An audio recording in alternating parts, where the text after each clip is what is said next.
Sometimes people think this model is fake.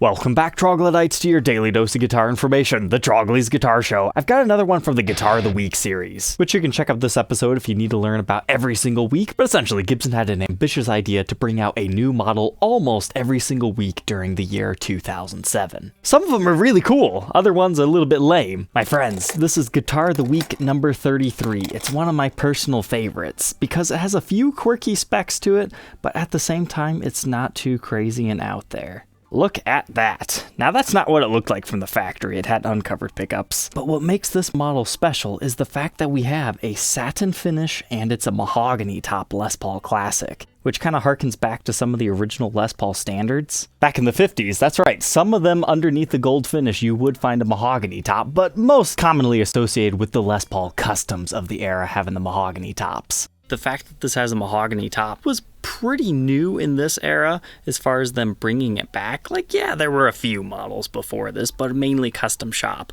But later on, we got like mahogany top traditionals. So this is kind of like the start of it all. So when this came out, it was a really big deal. There were very few alternatives. So those are the two big features, and then our other one here is our headstock. You've got the old pre-war Gibson 40s logo. It wasn't that uncommon for people on internet forums around like the 2010s era to think these things were fake because they've just never seen that logo anywhere before. I mean, the Les Paul Artisan had a very similar thing, but these were technically a Les Paul Classic Antique in name. However, a regular Classic Antique would look like this. It would have the binding on the headstock as well as a crown. This one doesn't have that. They antiqued it by using the antique logo. So in my opinion, it's like one of the best classic antiques within the series. But being a satin finish from the factory, it will buff up into a gloss, and that's exactly what's happened to this example. So I don't think this one's for my personal collection now that I've seen it in person, but it is such a beautiful example. But if you're looking for your next player, I would highly suggest trying one of these things out because they are phenomenal. They've got a great tone to them. But to learn more about this particular one, let's go ahead and throw it on the workbench to take an individual look at its parts and specs.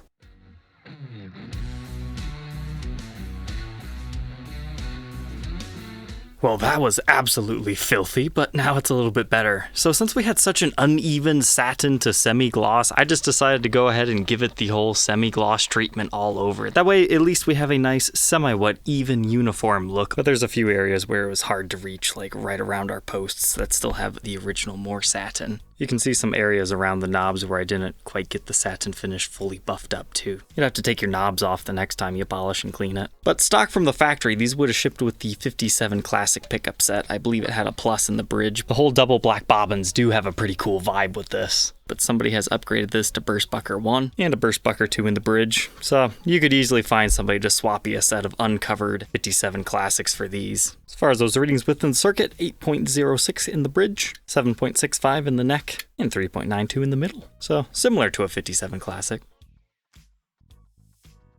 But our neck pickup cavity has our color code, and then our model ID code in the bridge pickup cavity. Les Paul Classic, probably mahogany top would be my guess. And it is actually a top, it's still joined just like a maple one. You can see our cross section right there. The bridge is your standard full weight one of the era by PW. And then here's the back side of our tailpiece, full weight. I just love these open pore mahogany tops. Pair that with the fact that these are chambered bodies, they make them incredibly light. That's the other secret to why these things get played so much, because they just sound so great. And they're so lightweight you want to take them out on stage. I mean, this thing is in this condition for a reason. But we've got some nicks and dings in the top. Thankfully they hide for the most part since it's an open pore finish. So you see all the mahogany wood grain anyway, but that one definitely stands out as a bit of an eyesore. And the guitar is definitely a lot glossier down here because somehow we just naturally wore that area. But underneath our pickguard area, that's what we've got going on. Nothing too crazy. And we've got our original pickguard right here.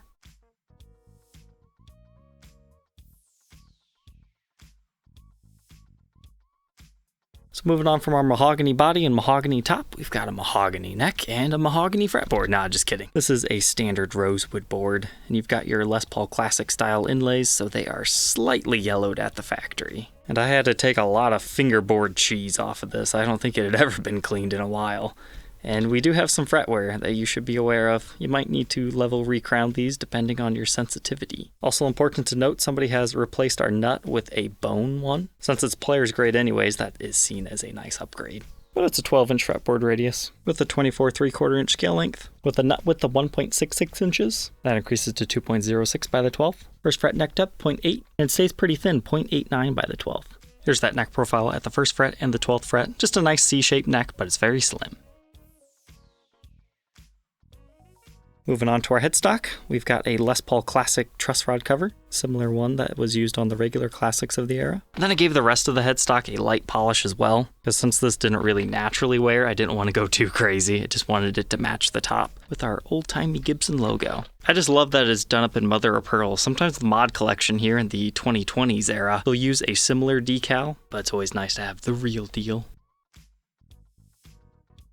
Moving on to the backside, you've got a 2-piece mahogany body, and if you're wondering what this weird coloring is right here, that's just the coloring in the wood. It started to vary right where they separated it, so you'll find that from time to time in this era, and even within modern day, but you got a lot of nice ringy wood grain, and then a lot of straight, slightly ringy over here, and even has a nice little dancing chatoyant effect. But yours would look something like this brand new. You've got the Gibson branded pots. Whoever put these pickups in here did a pretty good job. I could see somebody mistaking those as original. As far as edge wear, it definitely has some, but most of the wear was mainly just on the top.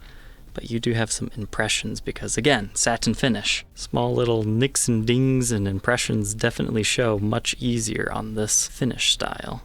We've also got a little bit of finish wear right here and along our heel. However, it's possible it left the factory like that because sometimes they do slightly age them or it just gets caught on the buffing wheel. However, with all the other wear and tear, I'm sure that's happened by somebody soloing. And unfortunately, somebody's also played our finish off the neck here. After I cleaned it, the reason why you couldn't see this before is because there was so much dirt and stuff caked on the neck. So I took all that off and yeah, that's what we were left with. Now thankfully, you don't really feel it. It's not a big deal. But what you do feel are these impressions. I'm not even sure what would cause that. Might be a capo mark. It just kind of feels like slight scratches, but it doesn't feel that much different as compared to like the wood grain should it have been exposed. So it's something to know about if you're interested in being the next owner of this one. I wish I would have been told about it. I'll show you it under blacklight here in a minute because I think that'll help you. But thankfully, no breaks, cracks, or repairs, just a couple of dings. Gibson Clusen Deluxe tuners and our serial number dating it to 2007, 235th day of the year. And under blacklight now, everything's looking okay, but here you can see all those finish worn areas. So it was definitely a player. So I'm hoping when I plug this thing in, I'm going to realize why it was played so much. Looks like you got a little bit of a stand mark right there that you can't see normal lighting situations. And everything glows the way I would expect to see. And our headstock's looking pretty good too. All said and done, it's a lucky 7 pounds, 7.7 ounces. Let's go ahead, plug it in, and hear how it sounds.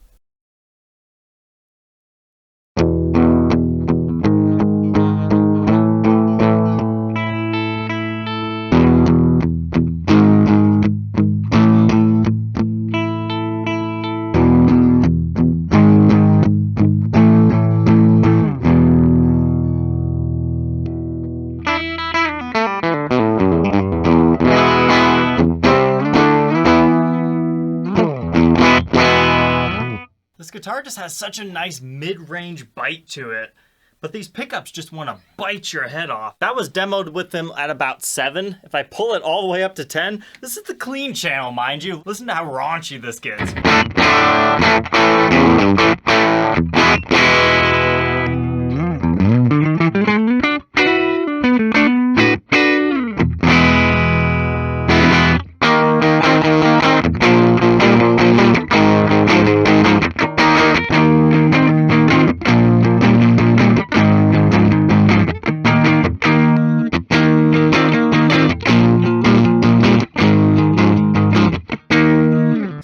For screaming leads, that bridge pickup's great for that.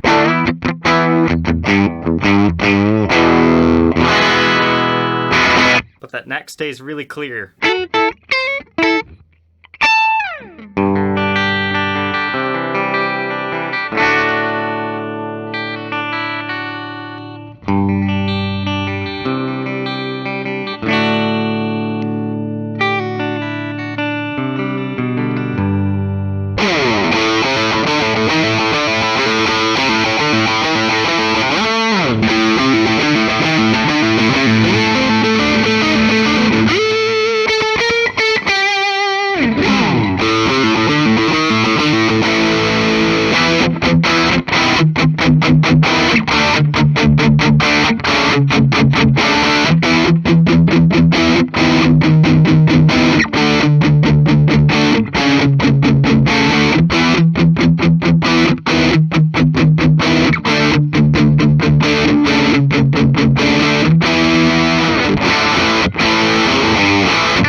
Now that we know all about Guitar of the Month number 33, what are my final thoughts on this particular example? Yeah, it's perfectly good. I can see why they changed the pickups in it. But the main thing to take away about Guitar of the Week number 33 is even if you don't really like chambered guitars, give these a try. It was my first chambered model that I ended up really liking. There's just something special about the all mahogany nature with this one. And if I hold it like this, it kind of looks like a Spotlight Special. So I think that's why I was particularly drawn to this example. But if you're interested in being the next owner of this particular one, you can find it on my website, troglysguitarshow.com. Yeah, it's got some player's wear. It's not perfect. It's been glossed up and it's got a little bit of wear on the neck. But if you're just looking for a player, this is going to make you pretty happy. So Troglodytes, I hope you enjoyed learning about this model. We'll document a cleaner one another day that has the original pickups. You're probably curious, why'd you document one that didn't have the original pickups anyways, Trogly? Well, this was sold to me as very good condition, so I thought, it's got such cool wood grain, I'll just restore it, but it just ended up not being exactly the condition I was looking for. Thank you for watching. Don't forget to like, comment, and subscribe, and we'll catch you tomorrow on the next episode. Take care.